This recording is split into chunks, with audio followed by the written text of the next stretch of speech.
Welcome back Divyashree YouTube channel. ನಾನು ದಿವ್ಯಾ. ಎಲ್ಲರೂ ಹೇಗಿದ್ದೀರಾ? ನಾನು ಬೆಳಗ್ಗೆನೇ ವ್ಲಾಗ್ ಸ್ಟಾರ್ಟ್ ಮಾಡಿದ್ದೀನಿ. ಇವತ್ತು ನಾನು ತಿಂಡಿಗೆ ಜೀರಾ ರೈಸ್ ಮತ್ತು ದಾಲ್ ಫ್ರೈ ಮಾಡ್ಕೊತಿದ್ದೀನಿ. ದಾಲ್ ಫ್ರೈ ಮಾಡೋದಕ್ಕೆ ಮೈಸೂರು ಬೇಳೆ ಮತ್ತು ತೊಗರಿ ಬೇಳೆನ ಬಳಸ್ಕೊತಿದ್ದೀನಿ. ಎರಡೂ ಒಂದು ಕಾಲು ಕಪ್ಪಷ್ಟು ಬೇಳೆ ತೊಗೊಂಡಿದ್ದೀನಿ. ಅದನ್ನು ನೀಟಾಗಿ ವಾಶ್ ಮಾಡ್ಕೊಂಡಾದ್ಮೇಲೆ 2 ಟೊಮೆಟೋನ ಕಟ್ ಮಾಡಿ ಸೇರಿಸ್ಕೊಂಡಿದ್ದೀನಿ ಮತ್ತು ಒಂದು 3 ಮೆಣಸಿನ್ಕಾಯಿನೂ ಸೇರಿಸ್ಕೊಂಡಿದ್ದೀನಿ. ಹಾಗೆ 1 ಸ್ಪೂನ್ ಎಣ್ಣೆ ಮತ್ತು ಒಂದು 1/4 ಚಮಚದಷ್ಟು ಉಪ್ಪು, ಹಾಗೆ ಒಂದು 1/4 ಚಮಚ ಅರಿಶಿನ ಹಾಕ್ಕೊಂಡು ಲಿಡ್ ಕ್ಲೋಸ್ ಮಾಡಿ ಒಂದು 3 ವಿಷಲ್ಸ್ ತೆಕ್ಕೊತೀನಿ. ಅದು ವಿಷಲ್ಸ್ ಎಲ್ಲ ಹೇರೆಲ್ಲ ಔಟ್ ಆದಮೇಲೆ ಬೇಳೆನೆಲ್ಲ ಫುಲ್ ಸ್ಮ್ಯಾಶ್ ಮಾಡ್ಕೊತಿದ್ದೀನಿ.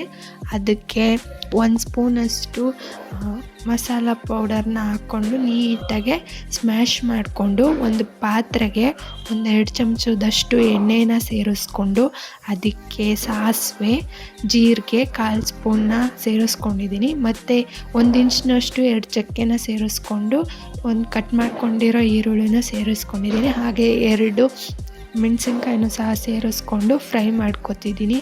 ಈರುಳ್ಳಿ ಎಲ್ಲ ನೀಟಾಗಿ ಸ್ವಲ್ಪ ಕಲರ್ ಚೇಂಜ್ ಆಗೋವರೆಗೂ ಫ್ರೈ ಮಾಡ್ಕೊಂಡ್ಮೇಲೆ 1 ಏಲಕ್ಕಿನೂ ಸಹ ಅದಕ್ಕೆ ಸೇರಿಸ್ಕೊಂಡು ಹಾಗೆ 1/4 ಟೀ ಸ್ಪೂನ್ ಹಿಂಗೂ ಸೇರಿಸ್ಕೊಂಡಿದ್ದೀನಿ. ಆಮೇಲೆ ಸ್ಮ್ಯಾಶ್ ಮಾಡಿ ಇಟ್ಕೊಂಡಿರೋದನ್ನ ಅದಕ್ಕೆ ಸೇರಿಸ್ಕೊಂಡು ನೀಟಾಗಿ ಮಿಕ್ಸ್ ಮಾಡ್ಕೊತಿದ್ದೀನಿ. ಅದು ನೀಟಾಗಿ ಮಿಕ್ಸ್ ಆದಮೇಲೆ ರುಚಿಗೆ ಎಷ್ಟು ಬೇಕೋ ಅಷ್ಟು ನೋಡ್ಕೊಂಡು ಉಪ್ಪು ಸೇರಿಸ್ಕೊತಿದ್ದೀನಿ. ಏಕೆಂದರೆ ಬೇಳೆ ಬೇಯುವಾಗಲೂ ನಾನು ಉಪ್ಪು ಸೇರಿಸ್ಕೊಂಡಿದ್ದೆ. ಆಮೇಲೆ ಶುಂಠಿನೂ ಮತ್ತು ಬೆಳ್ಳುಳ್ಳಿ ಜಜ್ಜಿ ಸೇರಿಸ್ಕೊಂಡಿದ್ದೀನಿ. ಈ ಜಜ್ಜಿ ಸೇರಿಸ್ಕೊಳ್ಳೋದ್ರಿಂದ ಇದ್ರ ಫ್ಲೇವರೇ ಸ್ವಲ್ಪ ಚೇಂಜ್ ಇರುತ್ತೆ.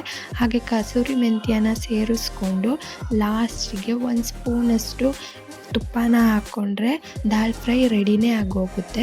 ಈ ಕಡೆ ನಾನು ಮತ್ತೆ ಒಂದು ಕುಕ್ಕರ್ಗೆ ಸ್ವಲ್ಪ 3 ಸ್ಪೂನಷ್ಟು ಎಣ್ಣೆ ಮತ್ತು 1 ಚಮಚದಷ್ಟು ಜೀರಿಗೆ ಮತ್ತು 1/4 ಟೀ ಸ್ಪೂನ್ ಸಾಸಿವೆ, ಹಾಗೆ 1 ಇಂಚು ಚಕ್ಕೆ ಮತ್ತು ಪಲಾವ್ ಎಲೆ ಮತ್ತು 2 ಏಲಕ್ಕಿ, 1 7-8 ಗೋಡಂಬಿ ಮತ್ತು ಜಜ್ಜಿಟ್ಕೊಂಡಿರೋ ಬೆಳ್ಳುಳ್ಳಿ ಮತ್ತು ಶುಂಠಿನ ಹಾಕ್ಕೊಂಡಿದ್ದೀನಿ.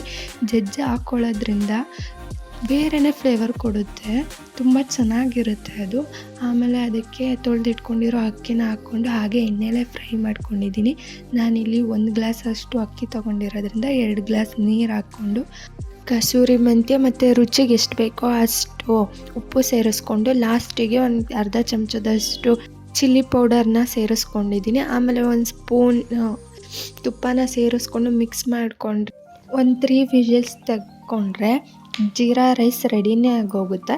ತುಂಬ ಸಿಂಪಲಾಗಿ ಫಾಸ್ಟಾಗಿ ಮಾಡ್ಕೋಬೋದು, ತುಂಬ ರುಚಿಯಾಗೂ ಸಹ ಇರುತ್ತೆ. ಮತ್ತು ನನ್ನ ವ್ಲಾಗ್ ಕೂಡ ಇಷ್ಟೇ. ಯಾರಿಗಾದರೂ ಇಷ್ಟ ಆಗಿದ್ರೆ ಪ್ಲೀಸ್ ಒಂದು ಲೈಕ್ ಮಾಡಿ, ಹಾಗೆ ಸಬ್ಸ್ಕ್ರೈಬ್ ಕೂಡ ಮಾಡಿ. Thanks for watching.